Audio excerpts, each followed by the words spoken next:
happy Friday. I know I was a little excited. We were still on Zoom since it's raining out at the beach, which is where I live. I don't know how you guys feel about having a little bit more time back in your morning without some of the travel time to get in person. But I miss seeing so many of you in person. So thank you for being here. I want to let everybody know also that we will be recording this session. Bruce has allowed us to record this session for those that were unable to join us and have an interest in learning more about MOSH. So please keep in mind that we will be recording. My name is Gracie Simendinger, and I am the president of Downtown Council. For those of you that are unfamiliar with Downtown Council, we are one of 10 chamber councils, and the Downtown Council cares about the future of our city. We represent Jacksonville's downtown business community, including major corporations, growing businesses, and startups. Our goal is to connect one another so that downtown and greater Jacksonville will thrive and prosper. We also pride ourselves on keeping you informed of local business and civic issues by bringing top-tier speakers to our meetings. And today, we're very excited to have Bruce with us. And as you know, MOSH has been in the news a lot lately regarding information about their capital campaign and potential move to the downtown shipyards property. We're so excited to have him to learn more. As you know, we're meeting on Zoom today, but typically or normally we meet in person the first and third Friday of every month at the Old St. Andrew's Church in downtown Jacksonville. We have breakfast provided by Breadboard and coffee from Martin Coffee. And we look forward to the day when we can all go back to, in person and gather at the church downtown. Our next meeting is actually the third Friday of this month, but we have canceled it because of the Thanksgiving holiday. And our only December meeting will take place Friday, December 4th from 8 to 9 a.m. and it's also going to be on Zoom. It's free for both council and non-council members, and speaker information will be coming out shortly, but the second meeting in December is canceled due to the Christmas holiday. In addition, our annual signature event is Painting of the Paw Prints, which is repainting the paw prints all along Bay Street downtown. And I also want to just take a moment to recognize all of our Downtown Council board members who are on this call. If you wouldn't mind just waving and saying hello to everybody, we certainly couldn't do this important work alone. So please let me recognize you and say thank you for all your hard work. In addition, I'd love to recognize a Downtown Council board member and also our overall Small Business Leader of the Year, Mr. Ben Johnson, with Martin Coffee. Congratulations, Ben. Thank you so much for all your leadership and success.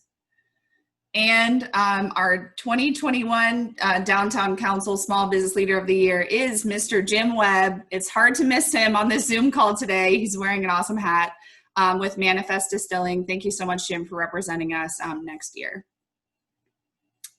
And at this point, I'm going to turn it over to Brian Tuttle, our membership chair, to share more information about our new members, as well as introduce our spotlight speaker for this meeting. Brian? Hey, Gracie. Hey, Gracie, thanks. And once again, for the record, I'm not in my car today, so happy to be here. Thanks, everybody, for joining. As Gracie mentioned, I'm Brian Tuttle. I am a realtor with Keller Williams, a consultant with Xerox, and the membership director here at the Downtown Council. And even in these interesting times, we are continuing to grow. And I just wanted to thank a few of those people. And I don't know if anybody is on the call except for, I did see Nancy Powell. She's one of our new members that joined last month from Scenic Jacksonville. Hey, Nancy. We also had Stephen Graham from Bates Security. Not sure if he's on today. We had Marius Dobrin from Sawgrass Finance. And then we also had Keith Johnson from Keith Johnson CPA. Everybody give a round of applause for all of our new members.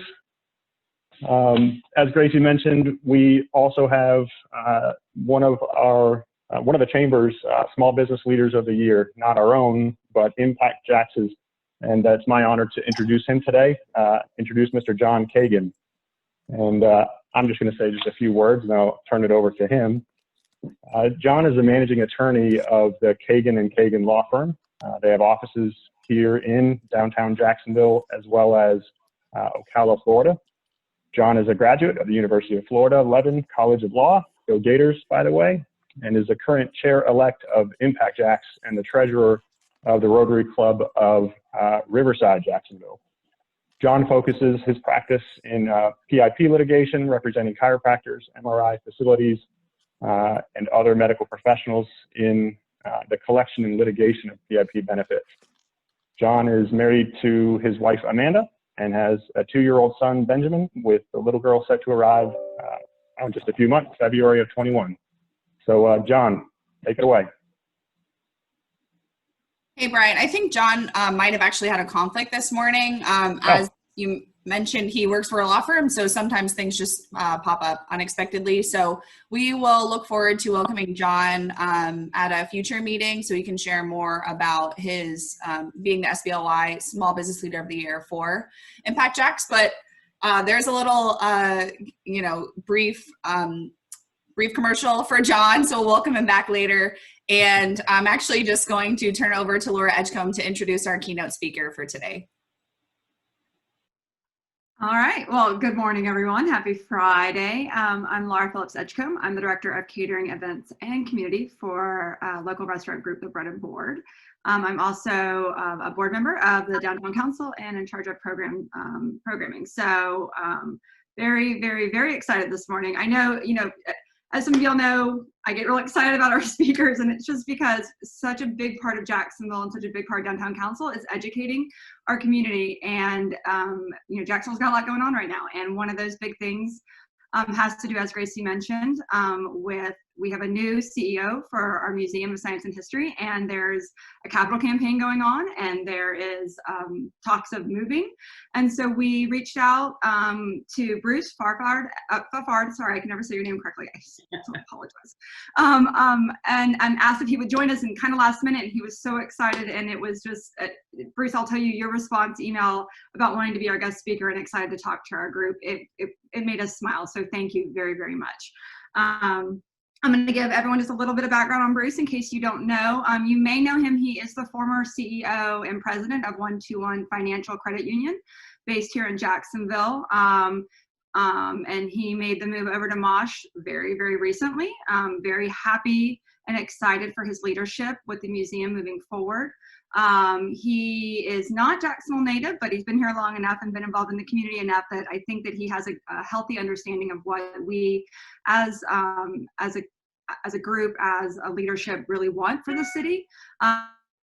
He serves, he is philanthropic like most of us are these days, and he serves as president for Leadership JAX, which is very exciting. He's also a board member and treasurer for Northeast Area Health Education Centers, and is a current member and former board of governors and trustees for the Jacksonville Chamber of Commerce. So he understands on more of a ground level, and not just like at the high C-level, CEO world, kind of what's going on, which I think will be helpful for what his role is now with the museum, especially as it moves forward. Bruce, just so that our last speaker was Daryl Joseph from Parks with the city of Jacksonville, and we did talk a bit about the green space and kind of where it's going. And prior to that, we've had Lori Boyer and DIA, and we've had DBI. A lot of our speakers have been very focused on the development of downtown, and that is something that's very, very important to the Downtown Council. So like I said, we greatly appreciate you coming on today to talk to us. There's a lot of questions, and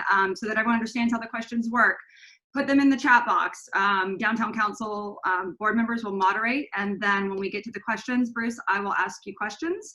If we don't get to all of them, per usual, Bruce, I'll shoot you an email with some of the back stuff, and then I'll email everyone individually the answers to the questions. With that, like Gracie said, we are recording, so don't forget. And I think we're good. Bruce, are you ready to share your screen with us and tell us all about MOSH? Yes, I am. Thank you for such a great and warm introduction. I really appreciate that. I have a few slides. Some of them I may go through fairly quick because I do understand that there are a lot of questions. In full transparency, even I have some more questions. So hopefully we can get through this together. So let me get this going here. And we'll do that. And now let me do the slideshow. And let me,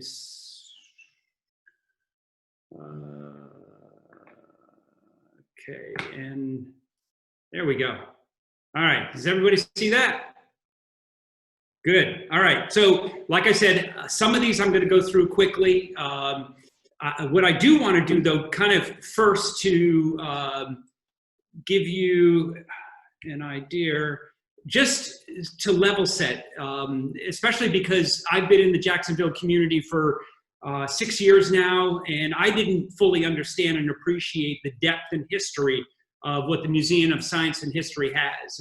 We actually were started in 1941, and we were the 12th children's museum in the nation. And that's a wonderful heritage to have. In 1948, we moved to our first permanent home in Riverside. In fact, it was a Victorian mansion. Then in 1969, well, in 1976, we changed our name from the Jacksonville Children's Museum to the Jacksonville Museum of Arts and Sciences. In 1969, we built a building on the South Bank, 33,000 square foot building, and moved there. And then in 1976, the board approved another name change, the Jacksonville Science Museum, and then, Jacksonville Museum. And then in 1988 is when we actually officially became MOSH. So we've got a long legacy in this community to support learning within the community, and it's just very exciting what this next chapter is going to be. So let's talk a little bit about what we do. And can I do next slide? Okay, there we go. So what's our focus? What do we engage in? Hopefully, at least if you haven't been to the museum recently, please come over. I'd love to give you a tour. But this is really our focus, is STEAM education.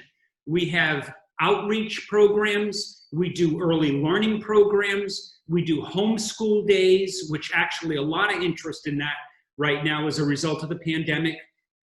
We work collaboratively with schools on developing STEAM programming. In fact, we're working right now with a local school where some of our science educators are actually going on site once a week to conduct STEAM education.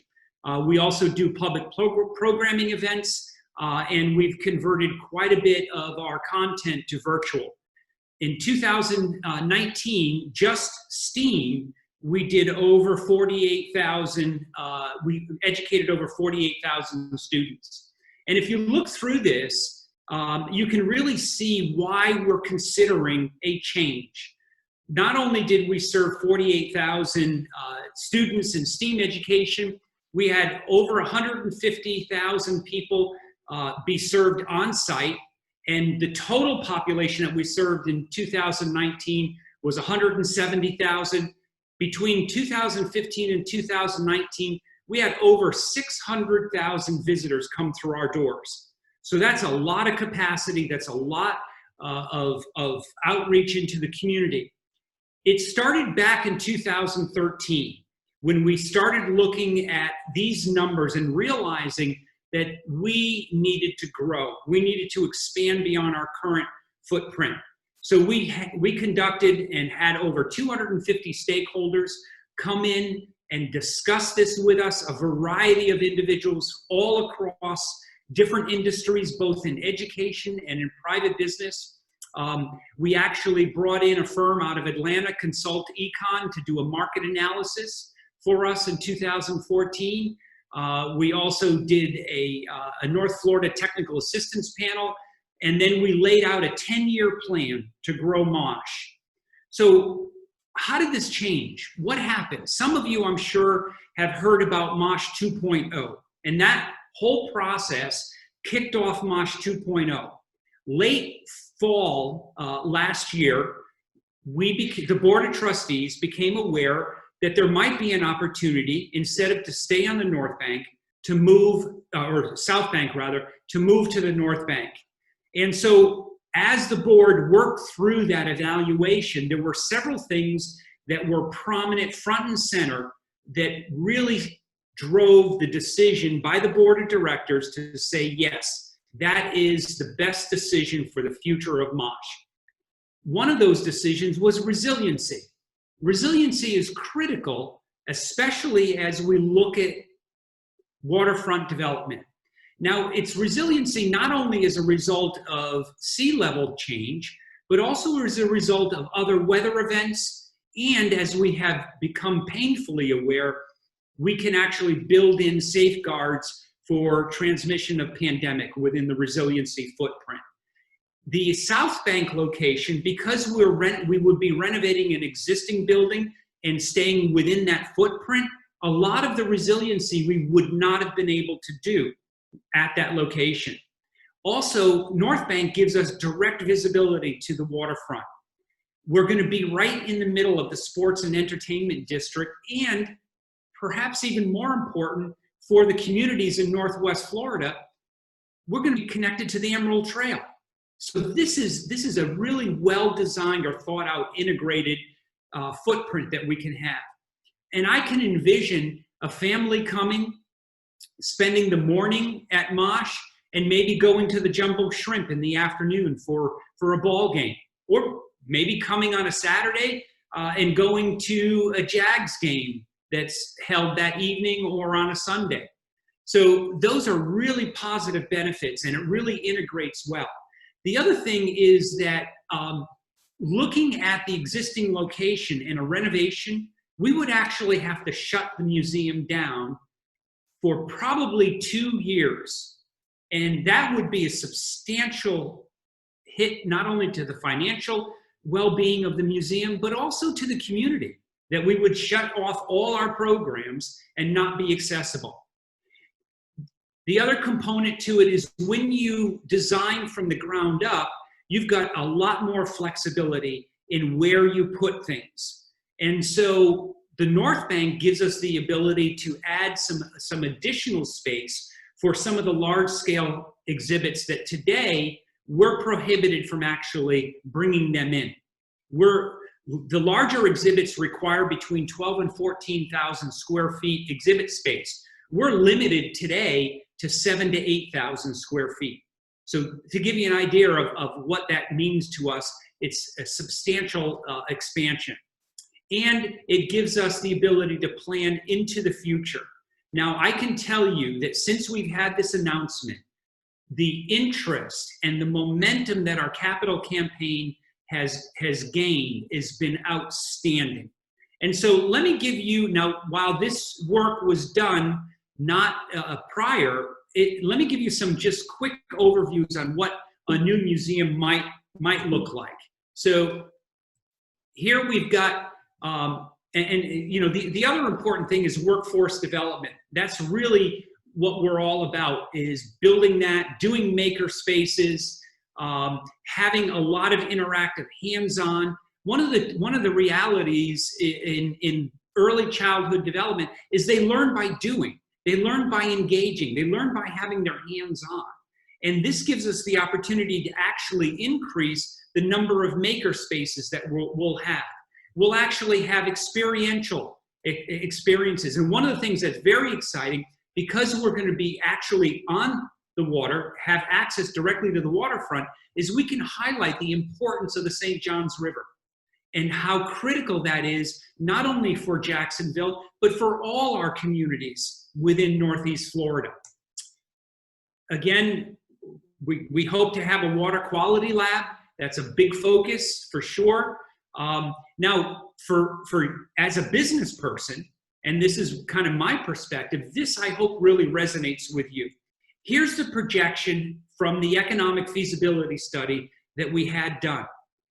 As a result of expanding and locating the museum on the North Bank, the statewide economic impact is going to be $42.7 million on an annual basis. In Duval County alone, that will be $33 million that we will bring in economic growth and development. Overall, we're going to add 482 jobs statewide. 351 of those jobs are going to be right here in our community in Duval County. The construction alone, just the construction, will have an economic impact of $225 million statewide. Those are substantial numbers for our community, and we're very excited that MOSH can be a catalyst for downtown development, downtown growth, and this kind of economic expansion within our community. Really, what we want to do is we want to spark creativity. We want to feed that curiosity, and we want to be a destination at the North Bank for downtown Jacksonville as we move forward. I hope that's given you a good sense for what our vision is, what kind of things that we're engaged in, and I would be glad to answer any questions that have popped up. There are definitely questions popping up, which is good. So first of all, thank you. It's interesting when you talk about the existing structure, like going from the existing structure to a new structure. And I hadn't really thought, honestly, I hadn't really thought about the fact that you have to shut down, because that is a big thing. And I think that honestly, whenever, for anyone who visits MOSH or has visited MOSH or goes there for the after darks or goes there for the art exhibits or whatever it might be, especially over the last 4 or 5 years, I feel that MOSH has kind of replanted itself back into the community. For a while there. It was a great place for field trips, and it was a great place, like if you had nothing to do on a rainy Saturday. But I feel like genuinely over the last 5 years or so, they've really reached out, tried to bring in a younger population, a more sustainable population to come in and actually enjoy the museum, which I think is important. You think about MOSH After Dark and the Planetarium shows and those kinds of things. I think that to lose that momentum, especially with the capital campaign, it would most certainly be difficult, and hadn't really thought about the fact that it would have to shut down. So as I'm going to kind of look, because we've got a bunch of questions kind of coming in. Yeah. I'm gonna go with the first. So usually I'm able, like, I kind of group them, so it kind of makes sense. Right now we've got a lot, so I'm just going to kind of throw some at you. One of the big questions is because it's on the North Bank, which is different from an access standpoint, right? Some people hate to cross the river, and I know it seems silly. It's literally all more minutes to get across to the new location. But people are asking, are you going to talk with River Taxi? Are you going to talk with JTA? What's your plan to get people to come to the North Bank and come down to the Sports and Entertainment District for something other than sports and entertainment, from like that overall picture? Kind of, what are your thoughts on, do you think it'll be a hindrance? Do you think it'll be difficult? Do you think it'll be something simple to get people to come over there? I think a great question. And I think if you take a step back and look at the plans that are currently laid out, for example, the innovation corridor on Bay Street and what JTA is going to be doing with autonomous vehicles. I don't know if anyone has had an opportunity to actually ride in them. I have. And so that fits very, very well into that whole design. And we are going to work collaboratively with JTA to make sure that MOSH is a destination for that kind of transportation. Water taxi, most definitely. We're going to have conversations with them in order to shuttle people across and to provide more access.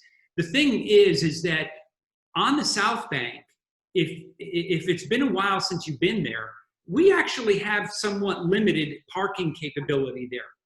The North Bank gives us a lot more parking capability.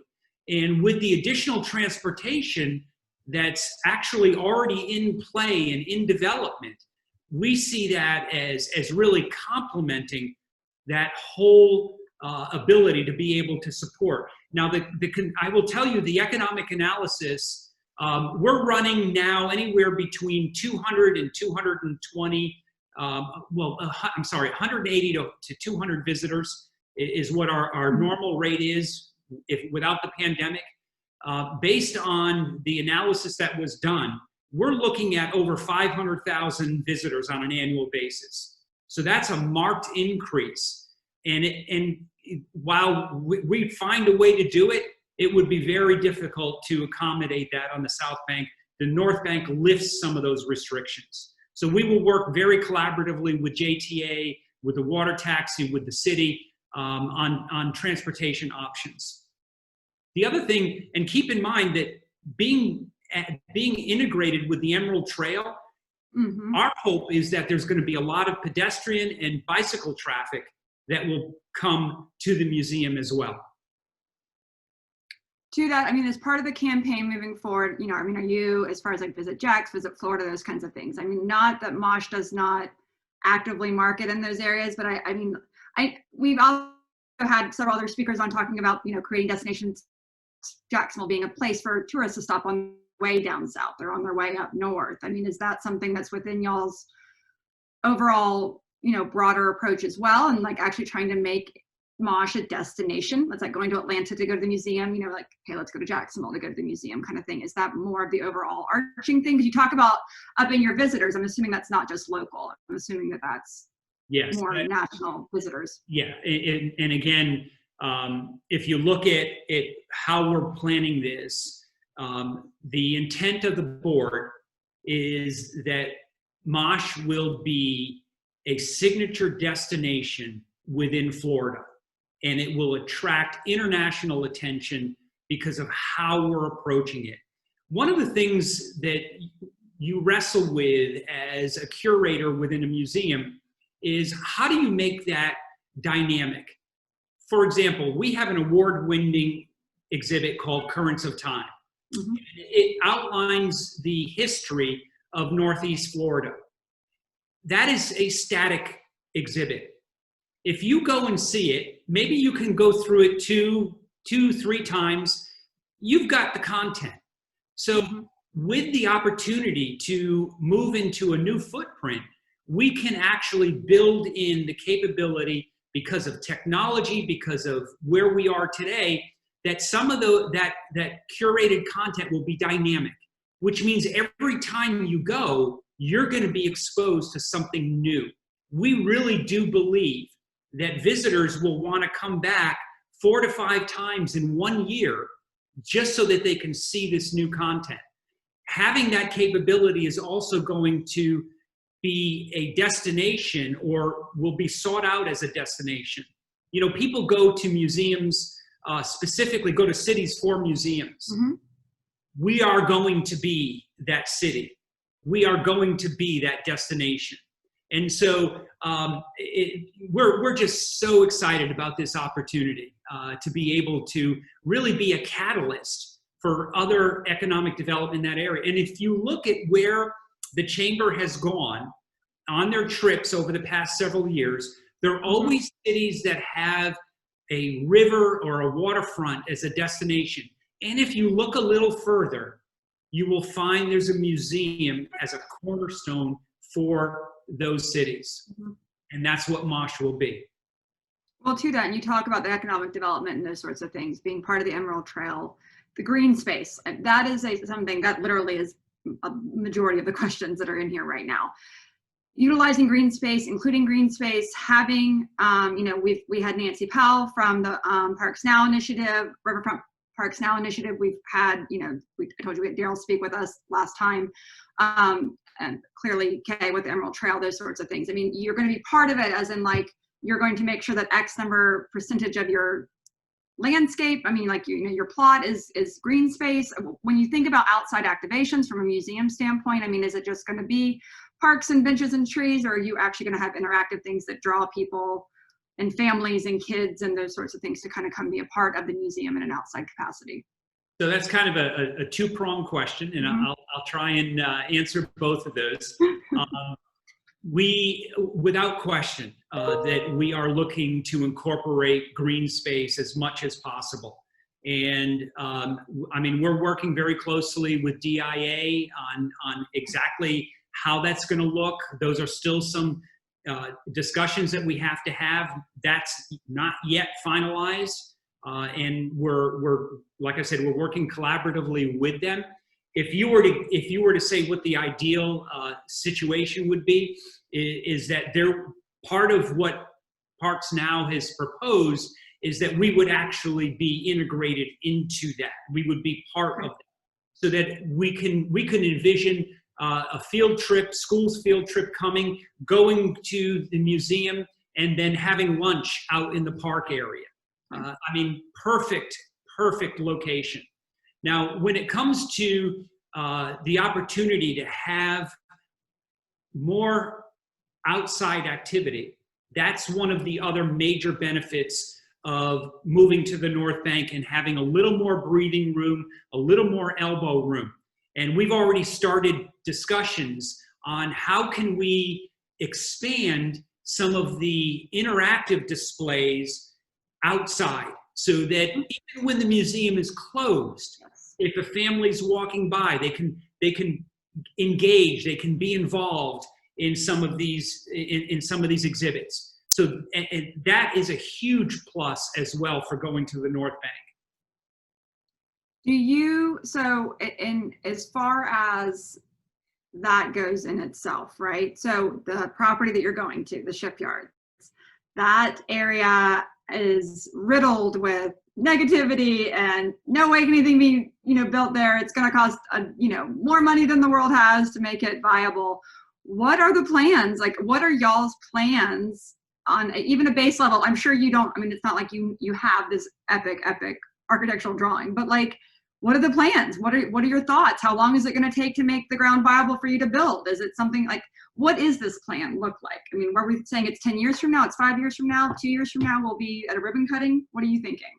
All right, so let me lay out for you where we're at. First of all, as I said earlier during the presentation, we have generated so much interest from the community, both the philanthropic community, the business community, that and things are really starting to come together. The capital campaign in its total is approximately $85 million.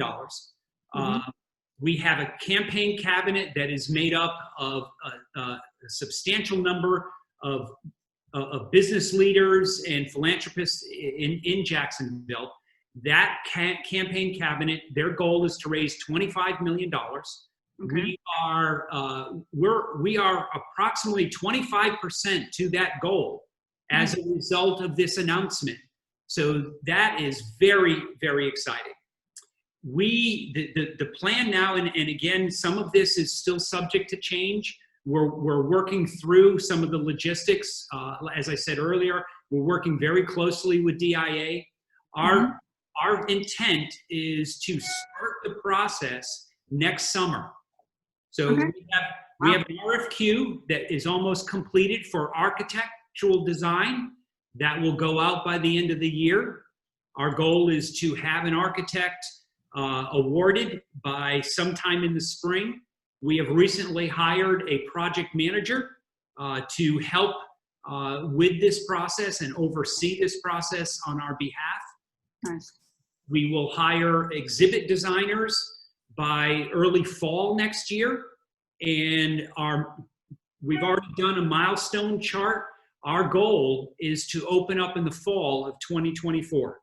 Wow. Yeah, that's exciting. What's the transition from the old to the new? Like, so I realize a lot of it will be new, but to your point, like we've got some static, milestone, cornerstone type exhibits at the current location. For that move over, so will there be a transition period, or is it going to be just a, okay, we're closed here, okay, we're opened here kind of thing? So our estimate right now is it will take us approximately 3 months to make a transition over. And some of that we can do while open, but we will definitely have to close our doors for a couple months while we do the rest of it. I mean, we've got over 35,000 items in our collection.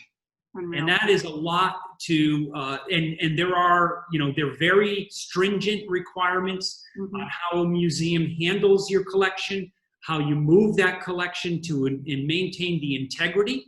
And so we are, we've already actually started planning for that, because it's going to take a considerable amount of effort to get through that. A lot of people are asking this question, so I'm going to throw it out there. any talks on an aquarium or any collaboration with an aquarium, or do you know if the old MOSH space is going to become an aquarium? Do you have any insight on the aquatic side of Jacksonville? It's a great question. As far as going as far as an aquarium, no, that is not the direction that the board is looking. There may be a portion of collaboration. I will tell you that we will feature the St. Johns River prominently. It's so important. The whole ecology of the river is critical to Jacksonville. And so we will definitely be developing something there. That may open up some opportunity for some kind of aquatic, but it's way too early to completely tell. Yeah. So this is a question from those of us that are in the event industry and those of us that, MOSH has a beautiful rooftop that we've hosted many events on, and MOSH in general has some really great programming. The space downtown, I mean, that the location that you're coming into clearly will be prime real estate, and many people will want to be able to have access to that from a venue standpoint. Are you still planning on, or are you planning on integrating? I mean, right now the space is limited, right? Like the rooftop can only hold, X number of people, and I realize that. Are y'all thinking about that long term, like being able to hold business meetings and events and those kinds of things when the new space opens? Because that's a great source of revenue for the museum. Yes, it is, and unequivocally, the answer is yes. Okay. We will have a rooftop venue. We will have a restaurant. Oh, that's exciting! Okay, very cool. And the restaurant will be in operation even during non-working hours for the museum. I'm a huge supporter of our local coffee scene. And so my intention is to have a couple coffee kiosks within the museum as well. So and you're right, it's an important component of the overall economic viability. We will have meeting space, so businesses will be able to come and host a luncheon or a business meeting and things of that sort, similar to what we do today. But yeah, we're going to continue to move in that direction, and those are integrated components to what we're going to be doing. And then also which is wonderful. That makes me very happy. Very happy. In addition to that, there are, from a children's museum standpoint, I go back to like the roots of MOSH, right? There are in major metropolitan areas, there are within their museum structures a true children's museum, like hands-on, crazy scientific, is the new plan to have a very hands-on children's area for like the younger kids, not just like, and I know right now, just a shameless plug for MOSH, they have Toytopia going on right now, and it's free for kids in November, and it's the coolest exhibit ever. If you need to go to the museum, you should go this month. Anyway, but like, are y'all planning on doing anything to kind of like go back to those roots and having a true children's museum side to things, to kind of integrate that back in? A lot of what we do today even is involved in education. And so we've got a number of programs that target, the 3 and 4 year olds up to middle school. That's never going to go away. And part of our vision is workforce development. I know personally as an employer at a financial institution and as an employer at MOSH, that workforce development is absolutely a cornerstone of what we intend on doing in the future. And how do you get there? How do you actually create interest in our young people, in science, in technology, in engineering, in arts? You do that by engaging them in hands-on activities. And so that is going to be a major focus. Maker spaces have been proven to be catalysts for that kind of development. My wife is an educator of over 30 years, and so I'm keenly aware of how important that is for early childhood development and to spark that kind of focus and energy. And we will continue to do that. we're going to build in maker spaces so that kids, when they come in, even adults, I will tell you, I visited the Denver Science Museum, and they had several maker spaces, and I remember more about those maker spaces than I do anything else in that museum. And so that will be a key component going forward. That's awesome. That's exciting. Are you going to bring the planetarium back, and is it going to be bigger so that you can fit more people? We will have that venue. It won't be exactly the way it is today. The technology in planetariums has advanced so much that we can actually build a facility that not only can do the planetarium kind of presentations, but also be a 360 theater. And so we're heading in that direction. So the answer is yes. Okay, but in a more tech savvy forward kind of way. Well, and that's the other thing, you know, with the capability of technology, we're going to actually build it into the structure of the museum.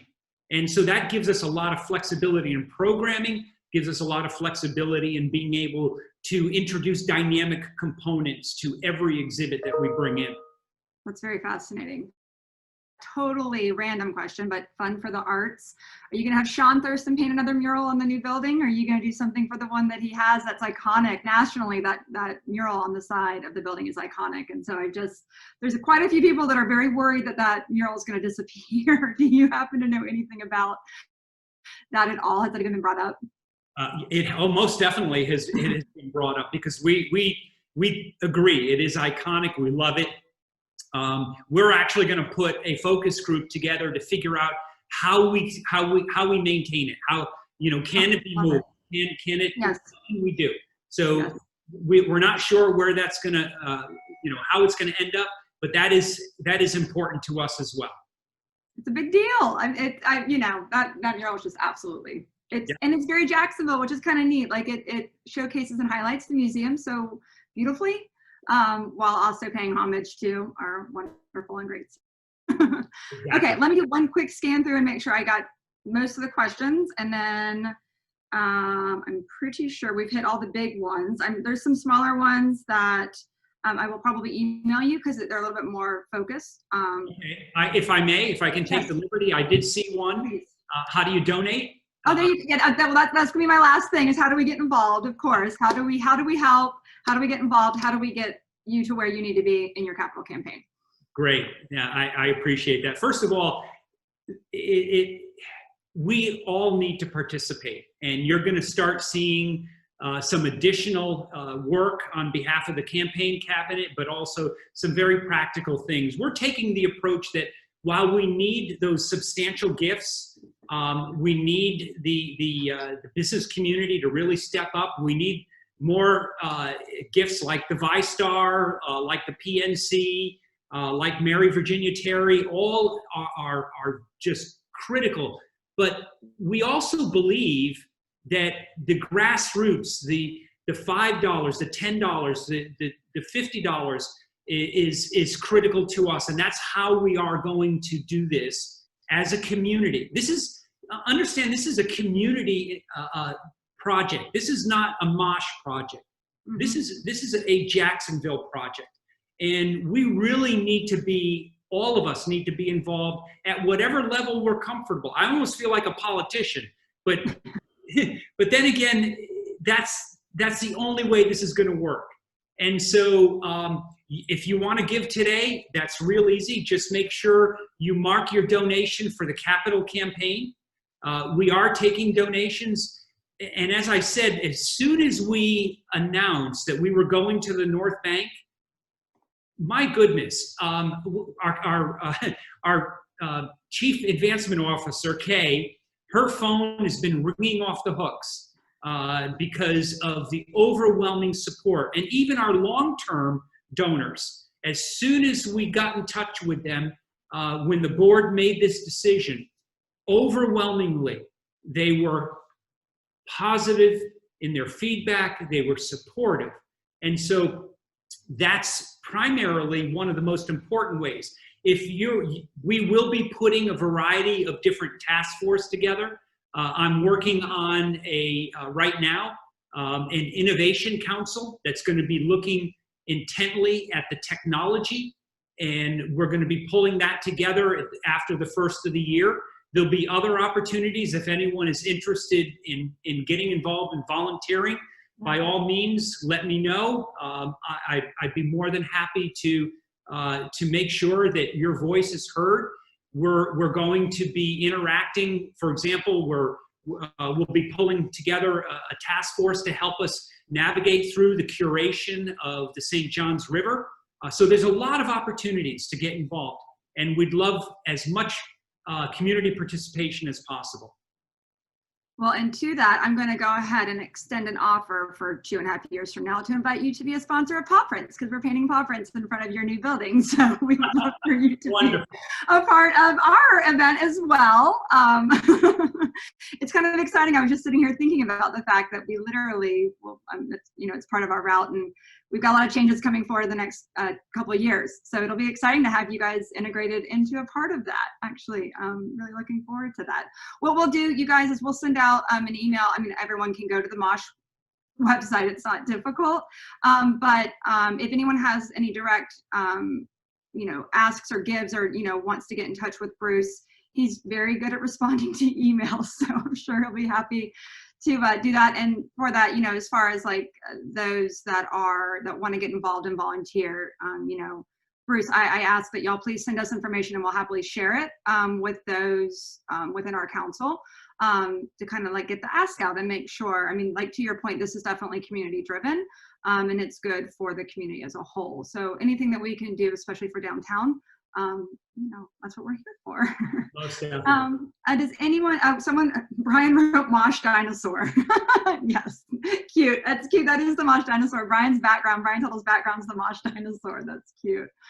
And with that, I want to say thank you again, Bruce. It meant a lot that you came to speak to us today. I know that there's a lot of people who have a lot of questions. I know you're going to the Mandarin Council, I think, next week. So I'm happy that we were able to kind of get your ear first. Yeah. I won't lie, there is some competition between councils.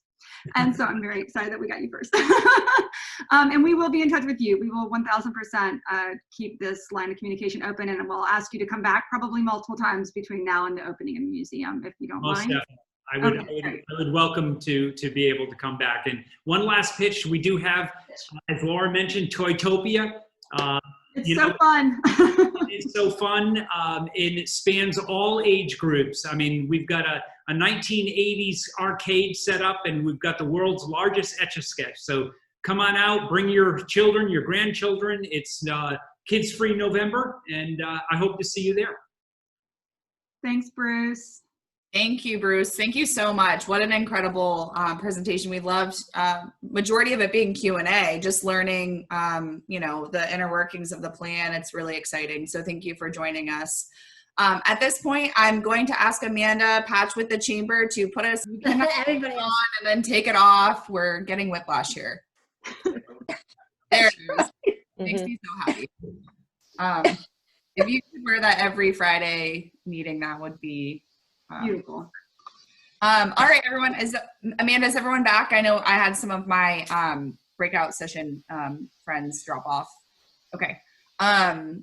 Well, I just want to bring everyone together and say thank you again for joining us. Thank you, Bruce, for an incredible presentation and staying with us and being a part of Breakout.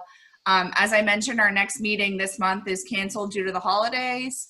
And our next Zoom meeting will be the first Friday in December, which is December 4th. And Laura, do we have total confirmation? No, we're like 99%. And I promise to make it 99%. So keep an eye out on your email to learn more about our next speaker. It will not disappoint, I promise. And just want to wish you all a happy and safe weekend and holiday. And holiday, yeah. What was that, Laura? I said, and holiday, like a big holiday. I know. You guys after Thanksgiving, that's crazy to say. But thank you